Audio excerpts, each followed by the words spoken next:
Isang mapagpalang umaga po sa ating lahat. Ang paksa po natin ngayon ay isang napakainit na issue, yung tungkol po sa pagpapasara ng paliparan public market. Una, bibigyan po natin uli ng diin ang mga alagang punto. Una, hindi po ang city government under the leadership po ni Mayor Cristian Angles ang nagpasara ng naturang pribadong public market. Okay?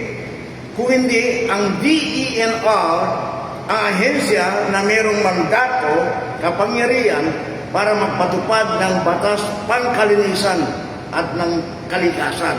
Kapag mayroong violation dyan po, papasok ang DENR. Ngayon, malinaw na po yun.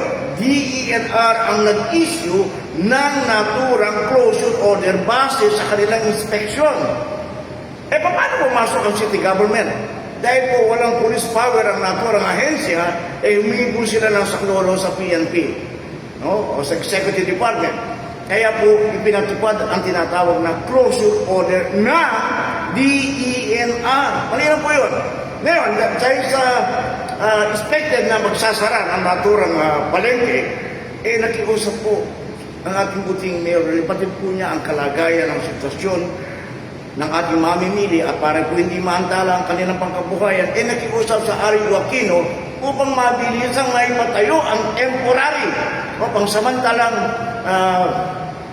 shelter or market na ipinasara nga ng DENR. Maliwanag po yun, ang paliparan uptown public market dahil sa madumi at mabahong palengke o mga paglabag sa mga naturang batas pangkalikasan at pangkalinisan. Na maliwanag na po yun. Puntong pangalawa, ilang vendors na po nagpunta dyan sa tanggapan po ni Ginoong Tulfo, no?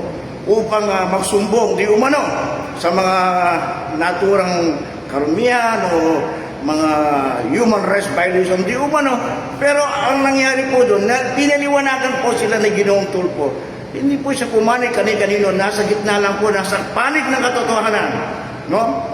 Na kung saan po ay isiniwalag ng nasabing broadcast ang pagmamayari ni umano ni Ginoong Atuchua na tumatakbong konsyal sa ilalim ng partidong NPC, nakaalyado ni Susan Yap na tumatakbong mayor na kamakayan ay nagpunta dyan sa palengke at doon po sila nag-kick off ng kanilang campaign, ng kanilang kampanya kaugnay ng dumarating na local election. So mag-ingat po tayo.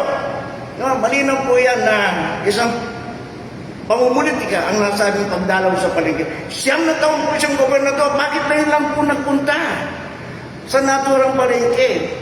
Ngayon lang po siya ngawa ng ngawa tungkol sa issue ng palengke. Nung sila ko pong gobernador, no? Siyam na taon hindi po natin ni minsan nakitang dumalaw sa palengke o nagsalita man lang tungkol sa palengke. No? Ang isa naman po dyan, dati siyang ekutibo, dahil po siyang mayor ng isang bayan, sa maliit na bayan, bandang west. Wala lang po silang nagawa, nagpagpapawala sa kanilang sinasakupan noon. Ngayon dito papasok. Anong nagresibo mo? Anong katunayan mo na ikaw isang epektibong local government executive o mamumuno, mamamahala ng isang lungsod o tatmatyan? So mag-ingat po tayo. Maging mapanuri, maging matalino sa mga kumakalat ng mga fake news, paninira, black propaganda. With that, maraming salamat po sa inyong pagsubaybay at patuloy na pagtangkilik sa ating usapang politika, negosyo at iba pa. Sa susunod na araw po, tatalakayin balik po natin mga detalye at tututukan po natin mahalagang issue kaugnay ng local election sa Mayo 12. With that, maraming salamat po and God bless.